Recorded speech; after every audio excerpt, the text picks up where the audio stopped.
When I think of a clean, green, sustainable future, this is what I imagine. Yet, it is possible that the future may end up looking like this. The reason is that in future, we may face the same situation as we're facing today, with large amounts of waste getting accumulated, generated by renewable energy sources. I mean, just look at this data, which tells us how much we could accumulate by 2050. Maybe we are the ones who need to start looking at ecological issues differently. While thinking about this, I came across an interesting news item. The Klamath River, situated on the California-Oregon border, had 4 dams. In 2002, 34,000 fish died, which made the water very polluted and made lives for the nearby tribes really hard. After years of activism, all 4 dams were removed. The next big task was to restore the land to its original state, as it had been damaged by the dams. Ecologists and researchers came together and had the help of indigenous community members who were armed with centuries of knowledge, which helped them determine which plant to select, how many of each, and what was appropriate for the region. Together, they worked to restore and revive the ecosystem. These people had a special kind of knowledge which came from the fact that they lived in the same land for thousands of years and had gathered a special kind of knowledge through observation. These are the ecosystem people, as defined by the nature conservationist Raymond Dassman. These are the people who can sustain themselves for long periods of time without ever needing any other resource from anywhere else, just from their local habitat. They know the mechanisms of their land very intimately and can even deduce climate patterns, like the cattle herders from the Kutch area of Gujarat. When they see the cattle grazing in a very happy, calm manner, they know that there is no risk of drought. However, if they see them grazing in a very agitated manner, they know that there will be a risk of drought. In contrast, we have the biosphere people. The biosphere people who depend on the entire biosphere, which means that they can survive even if their local habitat is destroyed. But that also means that they will leave a much heavier carbon footprint. It is safe to say that most of us here are biosphere people.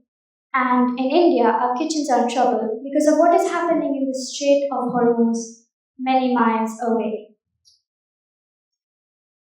I believe it is time for biosphere people to start paying attention to the ecosystem people, to have a more sustainable approach in tackling climate challenges. Researchers and scientists all over the world are realizing that their information is not only useful, it is extremely accurate. But indigenous knowledge is not found in books, libraries. They are found in oral narratives, transmitted from generation to generation, through songs, stories, proverbs, and even riddles. They are usually memorable enough for younger generations to recount, remember, and practice. And as I found out, most of them don't actually directly talk about nature conservation. They can take form of allegorical tales, like this one from Native American tribes. The Three Sisters, where the eldest one has a pale green shawl. The middle sister has a habit of running away by herself, and the youngest is only small and can only crawl. One day, a Native American boy came by. The youngest sister, being curious, followed him and didn't return, and she got lost. The boy came by again, and this time it was the middle sister who ran after him and didn't return. The eldest sister was left alone, very pale, weak, and miserable. Finally, they managed to find one another and promised to never separate from each other again. These sisters are the corn, the bean, and the squash vegetables. They are the main food and lifeline for many tribes in Native America. They have many benefits. For example, the eldest sister, the corn, is a support for the bean to grow around it. The middle sister, the bean, helps the corn face heavy winds and absorbs nitrogen that is beneficial for all three plants. Finally, the youngest sister covers the ground with its large leaves and retains the moisture. This tale tells us of combination planting, which is an alternative to methods such as monocropping that actually guards the nutrients of the soil and is not depleted. Maybe in your own community, you might have heard a tale like this. Or maybe it was a proverb, like this one, which is a Bengali proverb, which tells us an alternative fertilizer to chemical fertilizers to increase bottled water production. What is interesting that each community has their own unique story. This means that oral narratives are wide and cover a vast range of topics. My next one takes us to the hills of Meghalaya, where once a majestic stag liked to roam around, curious to know more about the world. Unfortunately, hunters had heard about him. They set out to find him and they killed him. The mother of the stag, full of sorrow, desperate to find her son's body, searched everywhere. The hunters, realizing what they had done, burnt all their hunting tools and vowed to never hunt again. This is a tale about animal conservation. In many other tales, similarly, in New Zealand, an enchanted stingray who lost all her friends and even her parents due to humans overfishing. She becomes the guardian of all fishes and teaches humans not to overkill but to live in harmony with the creatures under the sea. This tale, very relevant to the Maori ecosystem, is a tale about marine conservation.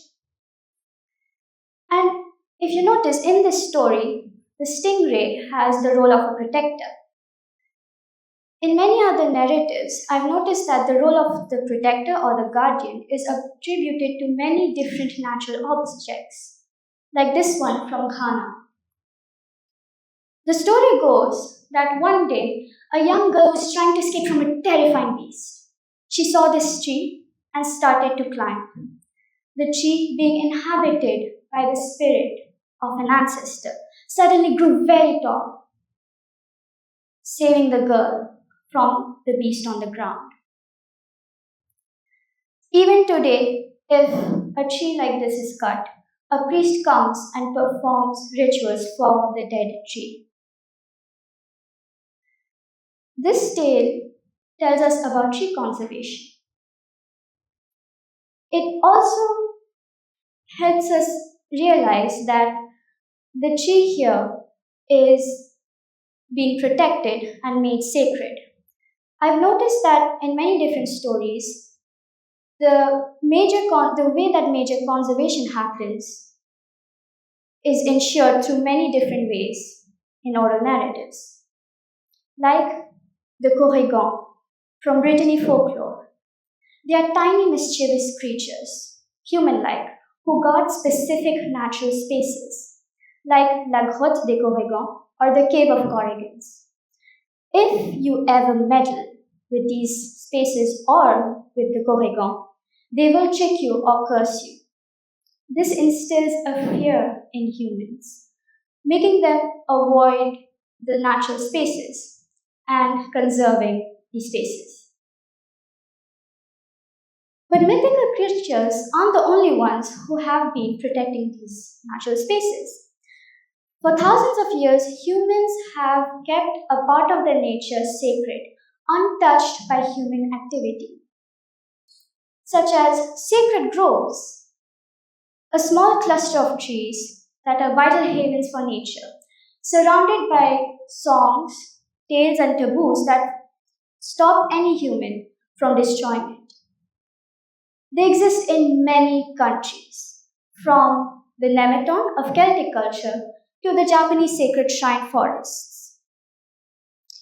Ecologically, they function as green lungs for nearby areas and preserve the ecosystem. In India, we have many of these sacred groves and sacred forests. In Tamil Nadu alone, we have 1,275 sacred groves. Even during important festivals like Pongal, villagers only use the dry twigs that they found on the ground and do not touch any other part of the grove. Some of the fiercest protectors of sacred groves are the Bishnois from Rajasthan. They live by 29 rules, where one of them is that no tree should ever be cut.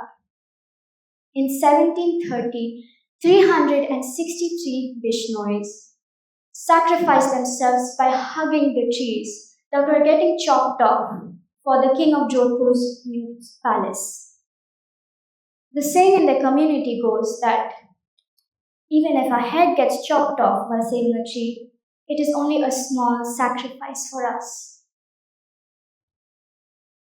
I believe that we can start paying attention to these indigenous knowledge and the wonderful universal message behind each of these tales is that to conserve, respect the nature around us and use only as much as needed.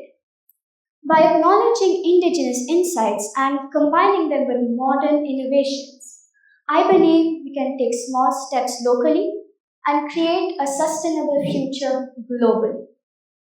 As they say in French, les petits ruisseaux font des grandes rivières. Or in English, from little acorns, tall oak trees grow. I leave you with one last proverb from Ghana. It is not wrong to go back for what you have forgotten. Thank you.